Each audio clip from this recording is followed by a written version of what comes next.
Hello दोस्त, VK जी classes में आप सभी का स्वागत है। आज हम लोग पढ़ने वाले हैं क्लास टेंथ का इतिहास है बच्चों। इतिहास में दूसरा चैप्टर है और दूसरा चैप्टर का हम लोग अति लघु प्रश्न पढ़ेंगे। ठीक है बच्चों, अति लघु प्रश्न होगा दूसरा चैप्टर का। तो चलिए बच्चों, क्वेश्चन नंबर 1 को देखते हैं। क्वेश्चन नंबर 1 क्या है? पूंजीवाद क्या है? क्वेश्चन नंबर 1 है बच्चों, पूंजीवाद क्या है? तो पूंजीवाद वह व्यवस्था है, पूंजीवाद लिखेंगे, पूंजीवाद वह व्यवस्था है जिनमें उत्पादन के साधनों पर पूंजीपतियों का स्वामित्व होता है। यानी कि पूंजीवाद वह व्यवस्था है जिनमें उत्पादन के साधनों पर पूंजीपतियों का अधिकार होता है। वो चाहे जितना भी उत्पादन कर सकता है, मूल नियंत्रण भी सरकार के हाथ में नहीं होती है। अब पूंजीवाद व्यवस्था में सरकार का कोई दखल नहीं होता है। यानी कि आपने जो पैसे कमाए उनमें सरकार का कोई हक नहीं होगा, उसी को ही पूंजीवाद कहते हैं। कहने का मतलब पूंजीवाद वह व्यवस्था है जिन्हें उत्पादन के साधनों पर पूंजीपतियों का अधिकार होता है। वो चाहे जितना भी उत्पादन कर सकते हैं, मूल नियंत्रण भी सरकार के हाथ में नहीं होता है। पूंजीपति व्यवस्था, सरकार के कोई दखल नहीं होता है। पहला क्वेश्चन था पूंजीवाद क्या है। चलिए नेक्स्ट क्वेश्चन है अति लघु का दूसरा प्रश्न। कह रहा है खूनी रविवार क्या है? दूसरा प्रश्न है, कह रहा है खूनी रविवार क्या है? तो देखो बच्चे, रूस में 9 जनवरी 1905 को लोगों का समूह रोटी दो किनारे के साथ राजमहल की ओर बढ़ने लगा। देखिए बच्चे, यहाँ पर क्वेश्चन भी है, ऑब्जेक्टिव क्वेश्चन बनेगा। कहेगा रोटी दो किनारा कहाँ चलाया गया? तो किस देश में? रूस में। रोटी दो नारा, ठीक है, कब चला? तो 9 जनवरी 1905 को। ठीक है, कह रहा है रूस में 9 जनवरी 1905 को लोगों का समूह रोटी दो नारे के साथ राजमहल की ओर बढ़ने लगा। सेना ने इन निहत्तों पर गोली चलाई जिसमें बहुत से लोग मर गए।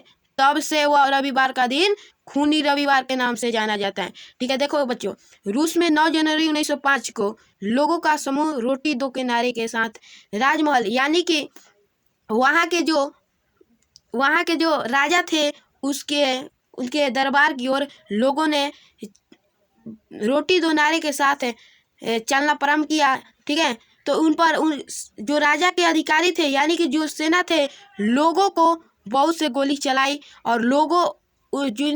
और सेना ने गोली चलाई तो लोग उसमें बहुत से मर गए।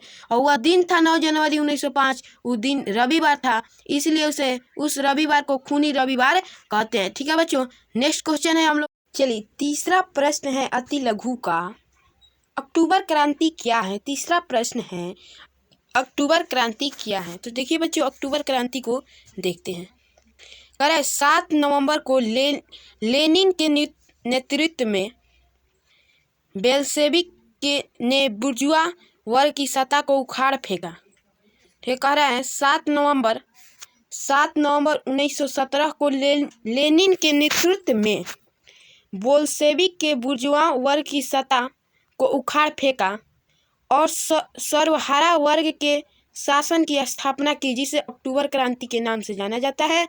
ये अक्टूबर क्रांति क्या है? 7 नवंबर 1917 को लेनिन के नेतृत्व में बेल्शेविक के बुर्जुआ वर्ग की सत्ता को उखाड़ फेंका, सर्वहारा वर्ग के शासन की स्थापना की, जिसे अक्टूबर क्रांति के नाम से जाना जाता है। 7 नवंबर 1917 को लेनिन के नेतृत्व में, वहाँ का राजा कौन था? लेनिन था। ठीक है, और लेनिन के नेतृत्व में बुर्जुआ वर्ग, वहाँ का एक बुर्जुआ वर्ग था, 7 नवंबर 1917 को वहाँ से हटाया गया और सर्वहारा वर्ग की स्थापना की गई। ठीक है, अब यहाँ पर क्वेश्चन बनेगा, सर्वहारा वर्ग के शासन की स्थापना कब हुई? तो 7 नवंबर 1917 को। यहाँ पर दूसरा क्वेश्चन बनेगा, लेनिन के नेतृत्व में बेल्शेविकों ने बुर्जुआ वर्ग की सत्ता को कब उखाड़ा? तो 7 नवंबर 1917 को। ठीक है, आगे कह रहा है यह विश्व इतिहास में पहली साम्यवादी क्रांति थी। विश्व के इतिहास में पहला साम्यवादी क्रांति थी। कौन सा दिन था? 7 नवंबर 1917 को। चलिए, नेक्स्ट का प्रश्न है, चौथा प्रश्न है सर्वहारा वर्ग किसे कहते हैं? सर्वहारा वर्ग किसे कहते हैं? सर्वहारा वर्ग समाज की वह वर्ग है जो अपने जीविकोपार्जन के लिए पूर्ण रूप से अपने श्रम पर निर्भर करता है। इस वर्ग में किसान, मजदूर, छोटे दुकानदार एवं आम लोग आते हैं। देखिए बच्चों, कहने का तात्पर्य क्या है? सर्वहारा वर्ग समाज का वह वर्ग है जो अपने जीविकोपार्जन के लिए पूर्ण रूप से अपने श्रम पर, यानी कि इस वर्ग में आदमी यानी कि मनुष्य अपने कामों पर निर्भर रहता है, ना कि दूसरे पर। ठीक है, हम काम करेंगे, हम खाएंगे, मेरा पैसा आया तो मैं ही उसको खर्चा करूंगा। सर्वहारा वर्ग उसे ही कहते हैं। ठीक है बच्चों, और कह रहा है क्या? अपने पर निर्भर रहते हैं, ना कि दूसरे पर। इस वर्ग में किसान, मजदूर, छोटे दुकानदार, आम गरीब लोग आते हैं। ठीक है बच्चों, सर्वहारा वर्ग में छोटे छोटे लोग आते हैं, जैसे कि किसान हो गया, मजदूर हो गया, दुकानदार हो गया, आम गरीब हो गए। ठीक है, सर्वहारा वर्ग वह वर्ग है जो अपने यानी कि जीवन यापन के लिए दूसरे पर निर्भर नहीं रहते हैं, अपने कामों पर निर्भर रहते हैं, अपने श्रमों पर निर्भर रहते हैं। इस वर्ग में किसान, मजदूर, छोटे दुकानदार आते हैं, उसे ही सर्वहारा वर्ग कहते हैं। चलिए नेक्स्ट क्वेश्चन है, आज का अंतिम प्रश्न है, आज का यानी कि दूसरा चैप्टर का ये अति लघु का 5वां यानी कि लास्ट प्रश्न है। तो कह रहा है क्या? चलिए, कह रहा है क्रांति के पूर्व रूसी किसानों की स्थिति कैसी थी? क्रांति के पहले रूस के किसानों की स्थिति कैसी थी?